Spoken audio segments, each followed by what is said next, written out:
easy compared to the stuff you learned in undergrad and grad school. They have their separate challenges, but I've yet to see like a missed closing date threaten the life of any of my clients. Versus, obviously having a meltdown out at the Palo Verde nuclear generating station, and being downwind of that could be detrimental to all of Phoenix. So, yeah, exactly. That's awesome. Yeah, slightly different significance, but believe it or not, a lot of the same principles apply. It translated pretty well, believe it or not. Good. Oh, well, hey, let's kick this thing off. It's another Friday. Glad to see we've got more folks here. I'm sure our special guest this week was also a draw for some folks. I understand a lot of folks have been in Patrick's classes before, but this week we have special guest Patrick MacQueen, and he's going to share a little bit of information with us today. And I think also it's going to be kind of pointing forward to the class that we're going to be doing with Patrick next week. So welcome, Patrick. We'll get into our normal routine first, and then we're going to turn it over to Patrick and let him chat a little bit. And then if anybody's got any questions for him, just have at it. So how's it going, Shane? How's your week been going, bud? Been an interesting week with a Veterans Day holiday in the middle of it. So it feels like Tuesday, but it's actually Friday. So I'm way screwed up. I'll probably get up and take a shower tomorrow morning, come into the office thinking it's Wednesday, but it is what it is. We'll get through. All right. Well, it feels like Saturday for me, so we're off in both directions. Let's go ahead and hop right into it because I want to be able to leave as much time for Patrick as possible. My typical things, I'd like to keep all you guys just up to speed with what rates have been doing. There hasn't been any earth-shattering moves, but from week to week to week, if you guys kind of see how they're trending, heck, it can help you guys in your professions. While I don't like agents to act as loan officers and be out there quoting rates to clients, the fact of the matter is you guys get asked, what are rates? So I think it helps to at least keep you guys in the know and where rates are trending. They're always going to be a little bit different from lender to lender, program to program, and client to client. So I'll just always be mindful of that. Let me go ahead and share my screen here real quick.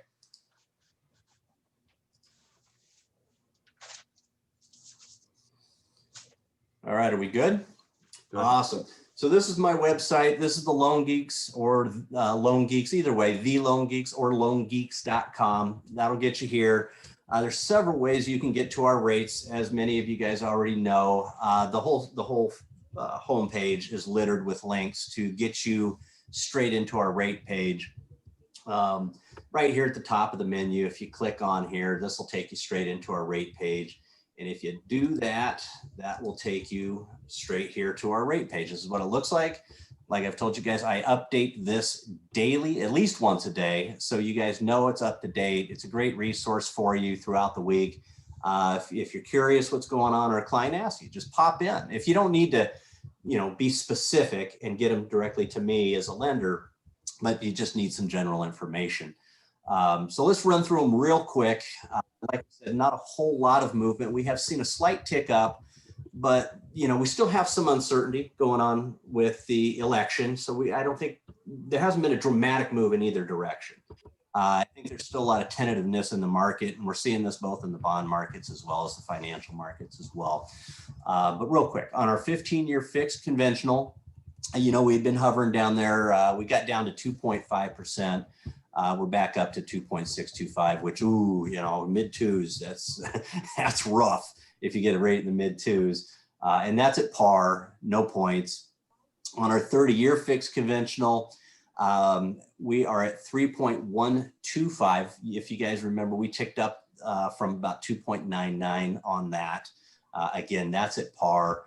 And then looking at our government loans, the FHA and VA, those, as I had told you, the pricing on those had come back down. We're seeing some of that premium pricing that hit when COVID hit and the CARES Act came out and forbearance hit.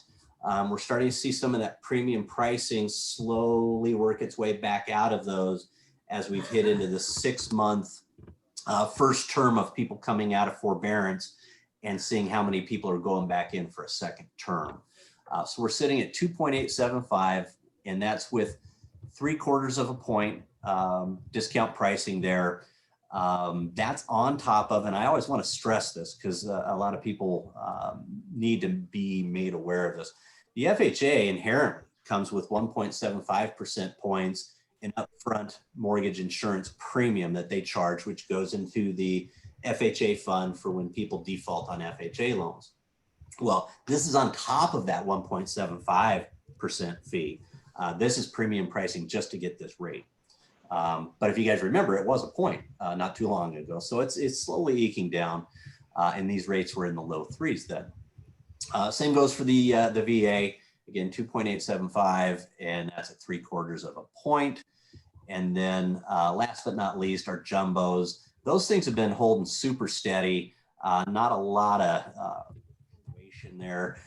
They've just slowly been coming back down. When COVID hit, they went away for a couple weeks, and when they came back in, we've just seen them slowly trending back down to get close to the same pricing on the conventional products.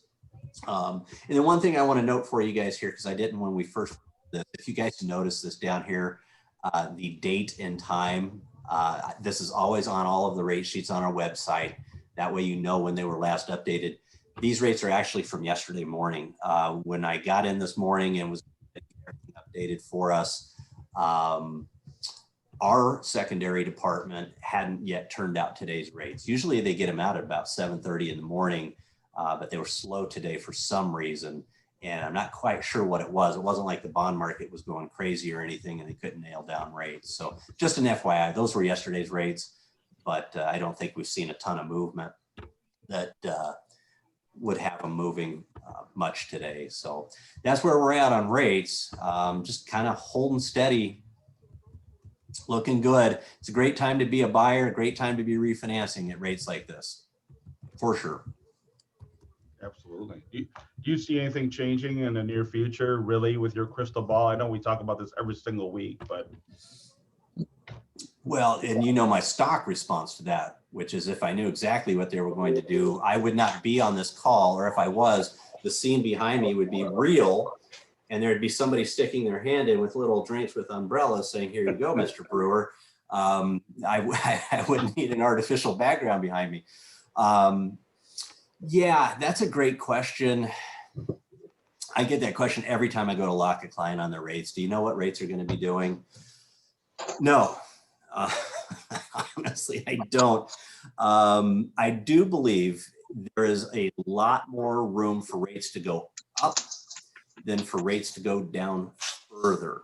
And that's even if the Fed does something even more funky than being at 0 already and really starts doing some crazy stuff because we have another big wave of COVID or who knows what might hit next. The Fed's used all their real bullets. So there's just so many other things between what the Fed does and where mortgage rates are priced at, though, and a lot of that's fixed cost, that there's not a whole lot lower those rates could go regardless of what the Fed does. So get your people off the fence. You got people on the fence. They're waiting, you know, is Joe going to be president? Is Trump going to be president? You know, is Santa Claus going to show up this year because of COVID? Just get them off the fence. Get them out there. Yeah, inventory's low and it's hard to find a house right now, but they got to be in the game. They don't want to be waiting on these rates. They can buy so much more house at these rates than what rates were a year ago. It's crazy.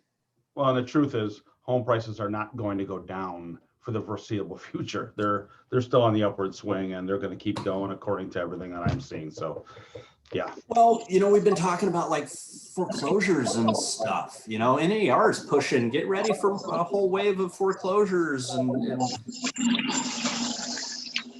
I still don't see where those are coming from. Even if we have this wave of unemployment that we had with COVID. That's just going to add more inventory for the people who can't find homes And most of these people have equity. So why would they be foreclosed upon versus calling one of our agents here to help them get out of those homes, put their equity in the bank, and live to fight another day? It's not like 2008 again, where they were getting in with liar loans and no equity. So it's a little bit different situation. I'd love to hear Patrick's perspective on this, because he does see the market from a different perspective than we do. And we're talking about this every week, Patrick, about where's the give in the market, and we're not seeing it. I don't know where extra inventory is going to come from. Yeah, it's a little shocking. Well, I'm going to talk about a couple quick things, and we'll turn it over to Patrick here. Let him do his intro, and got the big class coming up on next Thursday, right? It's Thursday, right? Yeah, I believe. Yeah, I'm looking forward to that class. I've been waiting for this class. Yeah, a great seminar. So we got a bunch of people signed up for it already, which is awesome. And we did this one a few months ago, I know, when COVID kind of hit, the Airbnb and VRBO, short-term rentals in the new COVID world that we have now. But I want to show you a couple quick things. And for those that don't know me, my name is Shane Sauer, sales manager over here at Greystone Title Agency. Happy Friday the 13th. Interesting, weird day being the Friday the 13th. But a lot going on as far as what I'm seeing out there. I'm going to share a couple things with you. Share a screen here. Okay. I'm going to share this with you as our market update. I always kind of show this thing because I like it. I think it's a great little tool. If you're not receiving these market updates, let me know. I'll make that happen so you start getting them. These come out on Wednesdays. It's going to show you the previous week what went down. I brought up Phoenix here just so we can kind of get a general idea. I mean, we're all over the valley, and with Zoom, we have the luxury of people even being out of state or way out of the valley. But a lot of cool stuff to be gleaned from these reports. Super easy to share with your database, your clients. You can email them. You can post them on a Facebook or LinkedIn or whatever you want to.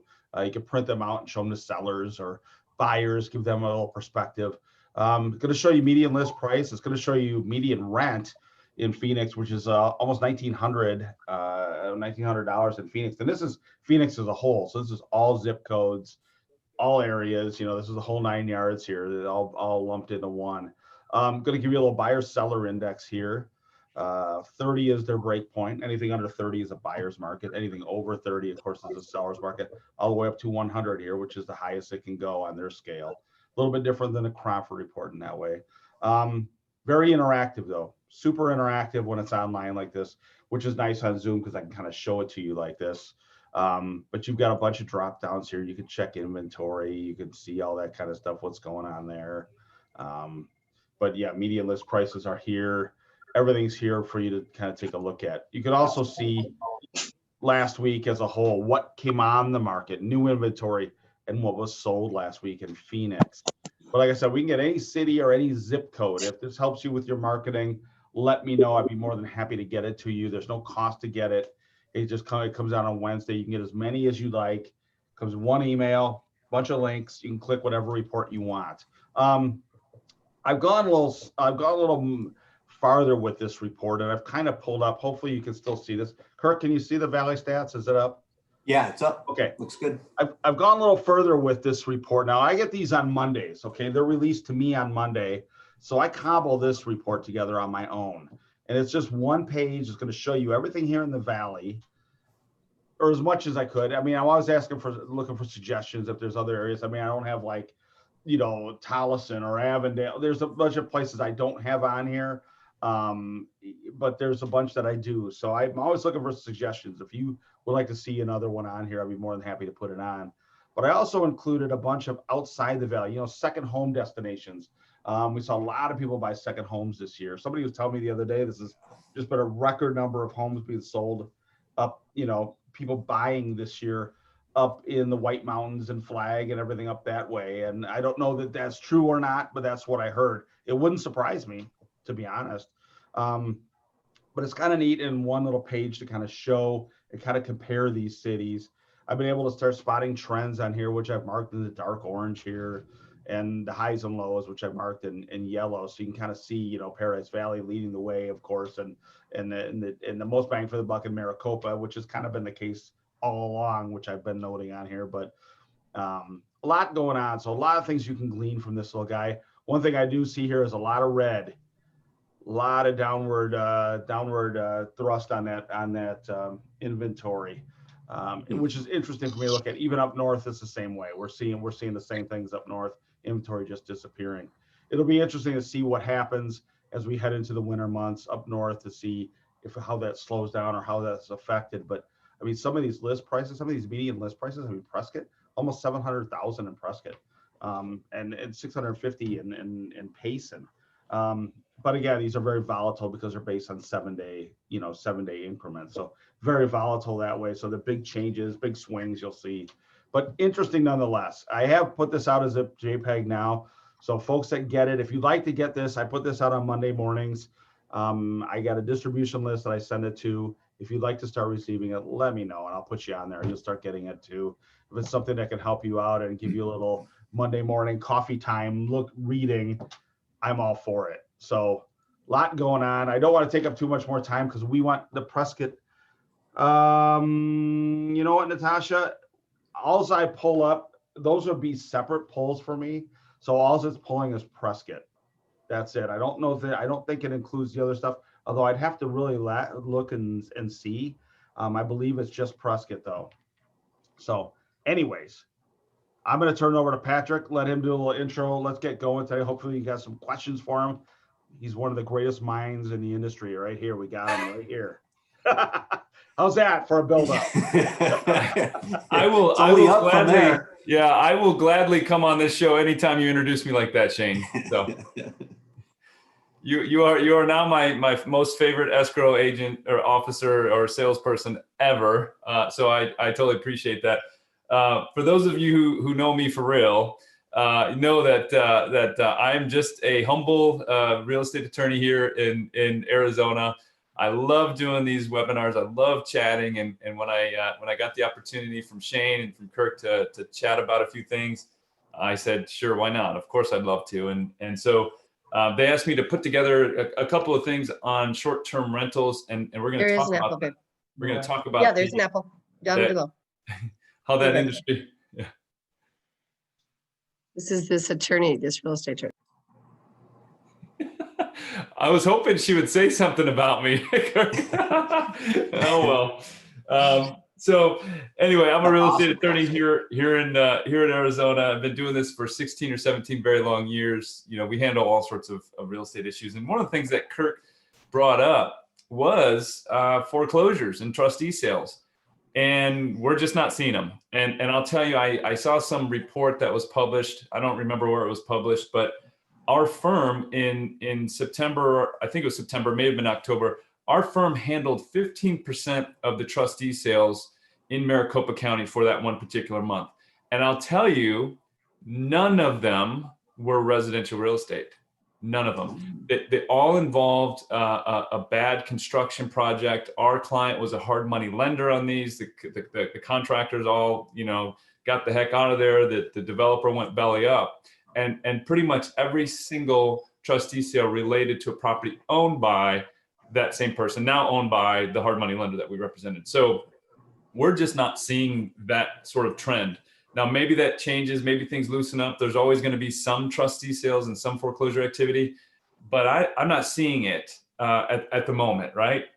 Does that change in Q1? Maybe when people start realizing, hey, I don't like this forbearance agreement that I signed. I'm not going to do anything. And so they bury their heads in the sand.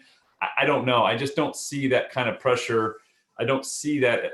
I just see too much equity at the moment. I'm not an economist, but I just see too much equity. People aren't going to let themselves go through the trustee sale process, because there's so much equity. They're going to sell or they're going to refi if they're in a tough situation. So they'll happen, but I just don't see a huge volume. It's not a huge part of our business. We just did that 15% number for a couple of our bigger lender clients, and one of them involved a golf course as well. So again, not in the same industry here. We're not talking the same industry. The stuff that's crossing my desk these days, largely commercial stuff. On the commercial side, restaurants are hurting, spas are hurting, We're doing a lot of amendments. We're doing a lot of lease buyouts, trying to get people extracted from those leases, some sort of benefit from the landlord. There's now some rulings from the court that say, hey, look, this is how these should play out. And so we're getting a little bit more analysis, a little bit more guidance on those. And so people kind of know what they can do in the future, or what they can't do. So that's been helpful. So that's on the commercial real estate side, the legal side anyways. On the residential side, really the biggest issue right now is the residential evictions. I feel bad for landlords at the moment. I mean, it's just been one thing after another with moratoriums and moratoriums and moratoriums. Right now, the only moratorium of any significance in Arizona, now there's state moratoriums that are continuing in other states, but in Arizona, Governor Ducey's executive order expired. The CARES Act has largely expired. What we're dealing with now are landlords who are faced with a tenant who is using the CDC's moratorium to say, hey, you can't touch me you can't evict me until the end of 2020. And does that get extended? Who knows? But that's largely the biggest impediment for a landlord right now. You have to make sure you're complying with that CDC moratorium. You can evict. If you're a landlord, you can evict, but it can't be based on the non-payment of rent if, there's all these qualifiers, if the tenant produces this CDC-based affidavit that says, look, there's a high likelihood I'm going to be homeless, I've been affected financially by COVID, et cetera. So that's largely the only impediment right now for a landlord, okay? So those are kind of the hot button things that we've seen. Again, the foreclosures, not so much. The commercial world in some weird spots, depending on, and that's really industry specific or sort of market specific. The residential stuff, again, the evictions are the hot button item for us on the legal front. And then we kind of get into the short-term world, and we've got a webinar next week, and I would encourage you guys to be on that. A couple of the things that we've seen. Number one, we've actually seen a couple of lawsuits. We're defending them on behalf of the homeowners. And the allegation is, hey, I caught COVID at your short-term rental. I caught you didn't have the safety protocols. Again, I don't know how you prove causation there. How do you know you caught COVID at this house versus somewhere else? But what we're advising people to do in order to avoid that allegation, or to avoid a lawsuit, or to at least best be able to defend yourselves in those situations, is to come up with a specific cleaning policy that's based on CDC guidance and follow it, and have your cleaners follow it. And so people ask me for checklists and stuff. I've got all of that. You can have that. You're more than welcome to that. Shoot me an email or whatever you need to get that. The other big issue, refund policies. Well, this guy has COVID. My guest has COVID, or my guest is telling me they're anxious about traveling because of the spikes in numbers, et cetera. Do I have an obligation to give him or her a complete refund, or what's the analysis there? And there's a larger legal analysis, but the bottom line is, in most instances, what should be provided, or what we think should be provided, is a credit. Look, I'm not going to refund your money, but guess what? When this stuff is over, you're going to be able to use my place at a different time. And so a lot of times we're sort of saying, look, the middle ground here is the best ground. You don't want somebody to say something negative, on a bulletin board or the internet about your place. And so, try to come up with a credit as opposed to a yes or a no on a true refund. A couple of other interesting things. So again, the cleaning policy, the refund policy, we've had to tweak those for people. The lawsuit involving COVID, the COVID issue, again, I don't know how you prove causation, but the other big one that's really come up is we've been hearing from a lot of frustrated property managers. So licensed property managers in the state of Arizona, there are property management statutes, there are brokerage statutes, and what they're saying is, look, what Airbnb is doing, what VRBO is doing, what these other companies are doing, they're treading into our territory, because now Airbnb, VRBO are encouraging maybe or advertising 6-month rentals. Well, that's what we do. That's what we as property managers do. And so we're licensed. We have fiduciary obligations. We have accounting obligations. We have trust accounts. We have all of this stuff. Whereas Airbnb and VRBO don't. So guess what? There's less regulation. I'm going to go with Airbnb and VRBO because it's easier than, having to engage a property manager, et cetera. And so what a lot of property managers are considering right now are actually unfair competition lawsuits against these big guys. I found that to be fascinating. And I don't know, I think they have the standing to make that allegation, and to say that there is this creation of unfair competition, because if Airbnb and VRBO are facilitating the creation of a landlord-tenant relationship because they now go beyond the short-term rental period of 31 days, if they're creating that, well, maybe they've got an actual obligation to be licensed. Maybe they've got an actual obligation to protect those owners, to tell them, hey, you now have to honor tenants' rights, and you should now execute a full-time lease. But instead, they're not doing any of that. So to me, there are some potential claims out there by owners if they're affected by, not getting the advice, and by other property managers in Arizona. So that is on the horizon, and a lot of people are knowing, hey, VRBO is going public. Maybe they want to get rid of us, and maybe we need to send them some letter or file a lawsuit to interrupt them, and we'll get some money to go away. So I've had that conversation a lot over the last 2 or 3 months, because it appears that some of the big guys are treading into, the more traditional leasing times and leasing periods. So we'll be exploring all of those items next week on the webinar. We're also going to go over, kind of my top 5 or 6, pieces of advice to protect yourselves. I mean, one of the biggest things you can do is actually have your own sort of license agreement or short-term rental agreement that protects you, that goes above and beyond what some of these booking sites are doing to protect the owner. So we're going to go over all that stuff next week, and hopefully some of you will be able to join us for that. Awesome. Well, if anybody's got any questions, and I'm sure a bunch of people do, feel free to unmute yourself and speak up. I'm going to go first because I've been holding this one for a while. We've been talking about this for months and months with these moratoriums on paying rent. Now, I would hate to be a landlord in California, and you want to talk about one of the most liberal states towards tenant rights, right? You could probably live in somebody's place for over a year, never pay rent, and not get evicted in California. It's egregious.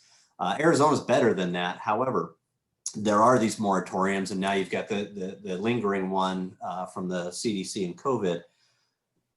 What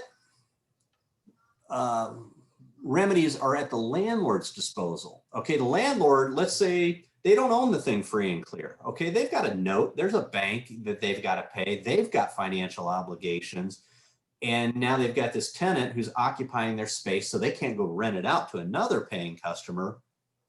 What does the landlord have at their disposal? Hope. I was hoping it would be more than that. No. Yeah, it's tough, and I think that this has the potential to lead to some foreclosures and some trustee sales. Is the landlord say, look, I'm not going to continue to fork money into this property when I'm not getting anything in return, and therefore I'm not doing anything. So there are some programs out there where you can get a loan forbearance. Again, that might work. All that's really doing, though, to me, is delaying a lot of the inevitable. And you still have to pay, and you still have to hope that you can collect the money in the first place from the tenant so that you can take the money and pay the lender. So it's extremely frustrating for landlords. And I get that question a couple times. And so what we've done is we've come up with kind of maybe a cheat sheet of, hey, here are the things you can do to put some pressure on these tenants. So under the new CDC moratorium, the CDC has provided or produced this affidavit, and this affidavit is something that needs to be, it's sworn testimony. And so if somebody's lying when they produce this affidavit, and because it's a sworn statement, just like a loan application, right? You're swearing that you're telling the truth, and et cetera. And so what we've advised people to do is say, hey, look, this person is now producing a signed affidavit And if they're lying about this, well, then they can get in trouble for lying under oath. That's a big no-no. And so what we've advised people to do is, if you get this affidavit from a tenant because they're saying, I can't pay, I need a break on rent, you can't evict me. Well, then you start comparing the statements made in that affidavit versus their lease application. And particularly if they had a lease application from May or June, well, really, this has changed this much. You know, you were telling me that you made $250,000 a year, and now you're telling me you make nothing. Interesting. So you start to poke holes in that affidavit, and maybe you have a perjury argument. The other stuff that we've and so then you can evict for, you know, material falsification of a rental application, maybe. The other stuff that we tell people to do is, hey, do an inspection. You know, do these folks have unauthorized guests or tenants there? Do these folks have unauthorized pets? Have these people trash the place? And so then you can start to put together a case for an eviction. And that's what people are doing. The other stuff, and so those work because, again, the non-payment of rent is really the only, you know, protection under CDC. You can still be evicted, and you can still evict if you're a landlord. If any of those other things, you know, material falsification, breach, a non-monetary breach, you get too many guests, you get whatever, you can still evict for those things. So you start trying to look for those other things. The other stuff that we've told people to do is file a lawsuit for breach of contract. You know, if somebody hasn't paid you in 6-8 months, well, guess what? They're probably owe you about 20 grand now. And you can put pressure on them by suing them separately. You're not evicting them. You're just saying, you owe me $20,000 and I'm going to get a judgment against you. And so that's been successful in some of these instances. So there's stuff you can do. You have to be pretty creative, but it is extremely frustrating. The other thing that folks are doing is the cash for keys. Hey, give you $3,000 if you just get out of here. and you know, as a landlord, that's just kind of a kick in the, you know what, and it stinks because, you know, you've already spent and lost money on this deal, and now you're going to have to fork over $3,000 just to get your house back, and you know that's a tough situation. Yeah, well, it doesn't sound like there's any really good options there. You know, you can go sue somebody, but in my experience, you're going to lose there too, just simply the costs associated with that. I see why a landlord would sit there and kind of hope to maybe just ride it out and hope that time is finite enough that it doesn't bankrupt them personally.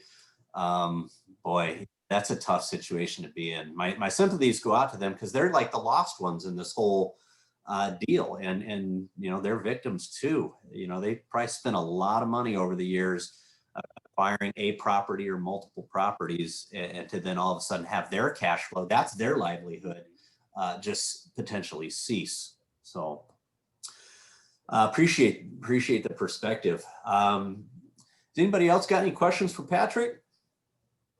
Hop in. I do.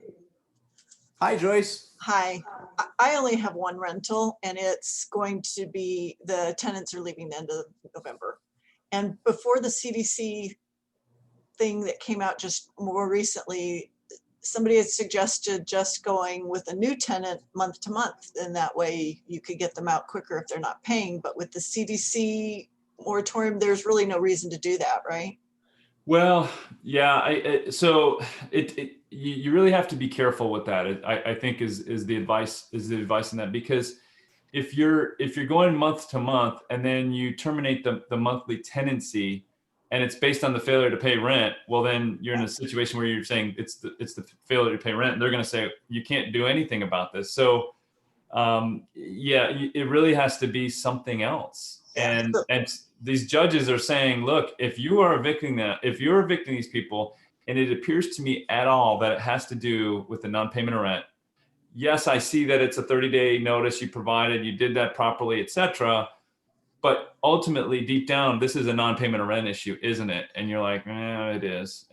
So you're stuck. So would that be different if it was, let's say, a 3-month instead of a month to month? where at the end of the 3 month, you just decided not to renew? Because I mean, that's what Joyce is saying, right? Is I just wouldn't renew at the end of the month, but maybe they perceive month to month different than, you know, a slightly longer.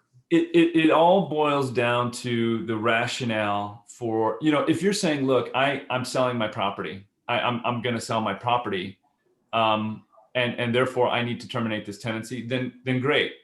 But if it has anything to do with, hey, you were late on your last payment to me, hey, you didn't make any payment to me, then the courts are just going to extend those and let those continue. So that's really the hard part. You know, the good thing is that this expires at the end of the year, so we got another month and a half. But, and that's a big but, I've read stuff where, you know, people want to extend this into 2021, all of 2021.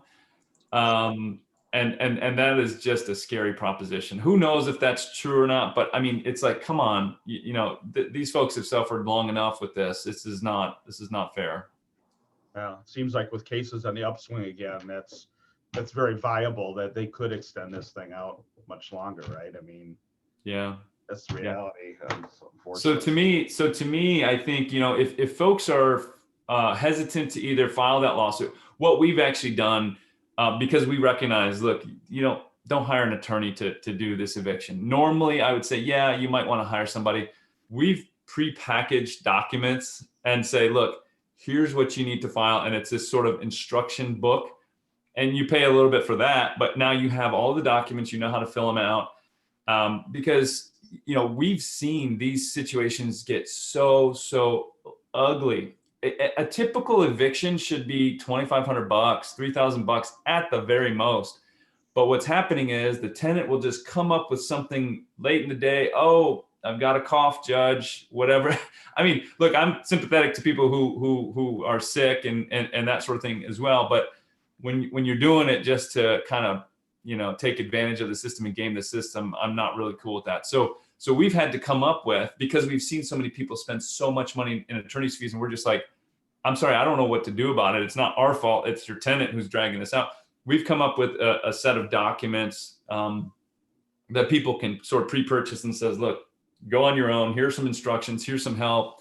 Here's how you fill these documents out. And that way you can save maybe, you know, $4,000 or $5,000 at the end, and maybe a little bit of angst and that sort of stuff. So, you know, we've tried to come up with ways that, and the same thing goes for that lawsuit, right? Yeah, Kirk, what you're saying is, look, this tenant hasn't paid me in 6, 7, 8 months, or the prospect of getting money from them is very slim. But, you know, if you sue them, maybe it gets them to think, okay, they could garnish my wages or something. And so we've done the same thing there. We said, look, don't hire an attorney for this. It's really not worth the time. Here's the documents. It's a simple breach of contract lawsuit. It's a simple unjust enrichment lawsuit. Here's where you file it. Here's a copy of a summons. Here's a copy of a complaint that you need. Here's everything you need. You guys go and do it. And so then you're at least cutting down on some of the attorney time and at least pushing the issue a little bit without having spent it. So we've addressed that issue, because I do feel bad. I'm like, you got to be kidding me. This simple eviction just cost you $6,000. Well, it probably would have been better if either you did it on your own or you gave them $3,000 just to get out of your house. That's amazing, Patrick, that you guys have that prepackaged stuff, because a lot of times you're right. A lot of times you can get these people, if you just put them on notice, right, that I'm going to pursue legal channels, you can get them off the dime. And then at that point, maybe if you can't, then you need to bring in an attorney and do more heavy lifting, but maybe keep that upfront cost down manageable when you're already in the hole, like you say, you know, $20,000, $25,000 in back rent. That's awesome. I mean, we just saw a need for it, and you know, and it's hard for me to say, yeah, I'll take your money, but you're not really going to get much out of it. So we'd rather help the people who, you know, want to spend the money on legal fees, who aren't in this major bind. And so that's why we kind of came up with this alternative structure, because there was a huge need for it. Gotcha. And I could see cases where if you did go file that civil lawsuit, probably be pretty easy to just get a deficiency judgment. You probably won't even show up for the thing. Yeah, that's right. So you get this big default judgment for $20,000 plus, your costs and that sort of stuff. And then guess what? It sits there on title. You record it with the county recorder's office. It sits there, and you're making money off of interest. So believe it or not, there's an industry of people out there who do this, who say, look, I know this guy isn't going to show up. They have these massive portfolios. I know these tenants aren't going to show up for this lawsuit. I'm going to sue them for the $20,000 that they owe me. I'm going to sit on this judgment for a very, very long time at 4.5% interest, because guess what? I'm going to get that interest eventually, and it's going to continue to accumulate. And that's more money than I can make at my bank. So it's just the way people think is pretty fascinating, and you're going to get the money. It's just going to take potentially a very, very long time. And whether you have that long-term strategy, hey, it's just, I find it fascinating. Yeah, if nothing else, sometime down the road where they really, really need that judgment to be gone, you at least get a fraction of it back by negotiating out of it. By the way, how long are judgments good for? Default judgments, civil judgments like this these days before they have to be renewed? Yeah, so there was a new statute, and I think I think they amended it slightly, but usually the general rule was 5 years, and then you had to file renewal paperwork. But I'm almost thinking there's some sort of automatic renewal, a one-time automatic renewal. I can check on that. I'll shoot you that. I just saw something come over about that, but it's usually a 5-year period. And again, you don't necessarily have to take a discount on that judgment. If somebody wants to buy a house, and they pull a credit report and or there's something recorded, or they have a house or a property they want to sell somewhere, and they call you and say, hey, I see this, or the title company calls you and says, hey, I see you got this big judgment against so-and-so. What are you willing to release it for? Well, I'm willing to release it for the $20,000 in principal plus 4.5% over the last 10 years. I mean, that's, you're doubling your money there. Mm-hmm. If you have the wherewithal to, just sit that one out. So, some people would rather get their money that way in some fashion. Again, it's just a unique set of people who are willing to do that. Most people will do it just to try to put some added pressure on these folks to take a hike. Gotcha, man. That's good stuff. I could keep asking more questions, but I'll save that for next week. Sure. Did you get all your questions answered, Joyce? Yes. Thanks. It sounds like there's no reason to do it that way. Just do it the regular way. As far as time period, there's no reason to do month to month. Is what I'm saying. No, I don't think so. I just don't think so. If you really need to evict somebody, you're going to have to figure out another way to, creatively get them out, because they're just going to argue that it's non-payment of rent. And so if you can document instances of dogs being in there that weren't supposed to be there, of other guests there, of criminal activity, then you're going to be fine there. Or maybe you start putting in these rules and say, look, I'm going to do a weekly inspection, and this is the deal. But the month to month, unfortunately, I don't see much there, unless you're doing it, a short-term rental where you've got more turnover and more cleaning and that sort of thing. But that doesn't necessarily play into everybody's sort of real estate strategies. Yeah. Thank you. Sure. It sounds like putting the house up for sale might be a viable out. It doesn't sound like there's any real rules as far as what price you put it at, such that it may or may sit on the market for a while and you have to redecide to rent it out after it's been vacated and cleaned. Well, so think about this. So that's a great point, Kirk. Think about this. So there are people out there who are willing to take on a difficult tenant. And maybe you have a $500,000 house and you want to sell it. Well, guess what? Your sale is going to be subject to whatever those tenants' rights are, right? So if the tenant can stay another 6 months, et cetera, fine. But there are people out there who will say, look, I will buy your house at a little bit of a discount because there's a tenant in there and I have to honor what they're getting. But you sell the house and you're out from under this. And, maybe that opens up some more inventory out there. I don't know. But there are people willing to take on a project like that at maybe a, 2 or 3 months rent discount off the purchase price, if that makes sense.